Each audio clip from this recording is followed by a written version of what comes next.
নমস্কার, শুভ সন্ধ্যা। নিউজ ভ্যানগার্ডের পর্দায় প্রত্যেককে স্বাগত জানাচ্ছি। এই মুহূর্তে আপনাদের সাথে আমি রয়েছি অঙ্কিতা। চোখ রাখছি এই মুহূর্তের গুরুত্বপূর্ণ সংবাদের দিকে। আবারও কিন্তু সাই কম্পিউটার লিমিটেডের বিরুদ্ধে উঠল অভিযোগ।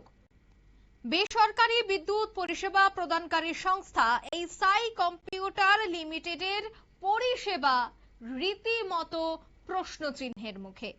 আবারও গৌরনগর ব্লকের ধুলিয়াকান্দি গ্রাম পঞ্চায়েতের 2, 3 এবং 4 নম্বর ওয়ার্ড এলাকায় বেহাল বিদ্যুৎ পরিষেবা, আর তাতেই ক্ষুব্ধ হয়ে এবার টায়ার জ্বালিয়ে সড়ক অবরোধ, বিক্ষোভ প্রদর্শন গ্রামবাসীদের।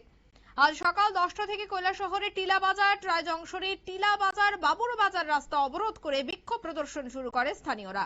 যতক্ষণ অবধি বিদ্যুৎ পরিষেবা প্রদানকারী সংস্থা সাই কম্পিউটার লিমিটেডের পক্ষ থেকে গ্রামে গ্রামে বিদ্যুৎ পরিষেবা স্বাভাবিক করে দেওয়া হচ্ছে না, ততক্ষণ অবধি রাস্তা অবরোধ চালিয়ে যাওয়া হবে বলেই জানিয়ে দেওয়া হয়েছে। রাস্তা অবরোধের ফলে নিত্যযাত্রী সহ পথচারীরা রীতিমতো নাজেহাল হতে হয়। বিক্ষোভকারীরা এই বিষয়ে কি জানাচ্ছেন, কি অভিযোগ তাদের শোনাচ্ছি। 2 নম্বর ওয়ার্ড ইস্ট দলিয়াকান্দি। গত 2 বছর আগে আমরা শুনছি এখানে দলিয়াকান্দি ডিএমসারে একটা পাম্প দিছে, জলের পাম্প। কিন্তু দেখা গেছে আমরা দলিয়াকান্দিতে 1 নম্বরের জলের পাম্পটা নাই।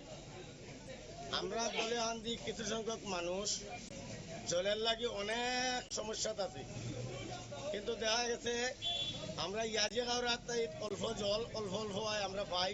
আমরা পাম্পটা কই বিক্রি হয়েছে এইটা আমরা জবাব সরাম। আর দ্বিতীয়ত হতো হয়েছে আমরা আজকে 18-20 বছর থেকে কারেন্ট নিয়ে অনেক সমস্যা আছে। প্রতিটা জায়গাতে আমরা গিয়া এই দেখেন প্রতিটা জায়গাতে আমার কাছে আছে, আমি ডকুমেন্ট এখানে লেটার দিছি, তারা আমার এখানে তো রিসিপ্ট দিয়া দিছে, কিন্তু কোনোটা জায়গাতে আমরা সারা আজ পর্যন্ত পাইছি না। আমরা কোনো রকমের মানে তারা সমস্যার সমাধান করে আজ পর্যন্ত দিছে না। না দেওয়াতে গিয়া আমরা এখানে যে ছোট ছোট বাচ্চারা আছে স্কুলের, এরা ঠিকমতো পড়তে পারে না, জলের বিদ্যুতের লাগি আমরা রাত্রে ঠিকমতো চলতে পারি না। আমরা সমস্যার সমাধান না করতে দিয়া গিয়ে আজকে আমরা পথ অবরোধ করছি দলিয়াকান্দি গাঁওসভার মানুষে, 2 নম্বর ওয়ার্ডের মানুষে, 3 নম্বর 4 নম্বর মানুষে। এখন এইটা আমরা ডিএমসারে আমরা সমস্যার সমাধান করে দেওয়া এই আবেদন নিয়ে আমরা আজকে এখানে পথ অবরোধ করছি। মূলত কোন কোন জায়গায় বিদ্যুৎ নেই? এখানে আছে 3 নম্বর 4 নম্বর 2 নম্বর। সবচেয়ে বেশি সমস্যা আপনারা শুনলেন তাদের এই অভিযোগ।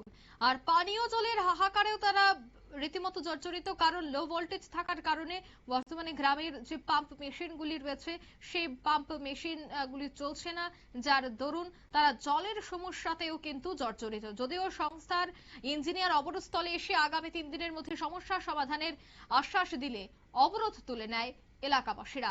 নিয়ে নিচ্ছে ছোট্ট একটি বিজ্ঞাপন বিরতি, সঙ্গে থাকুন।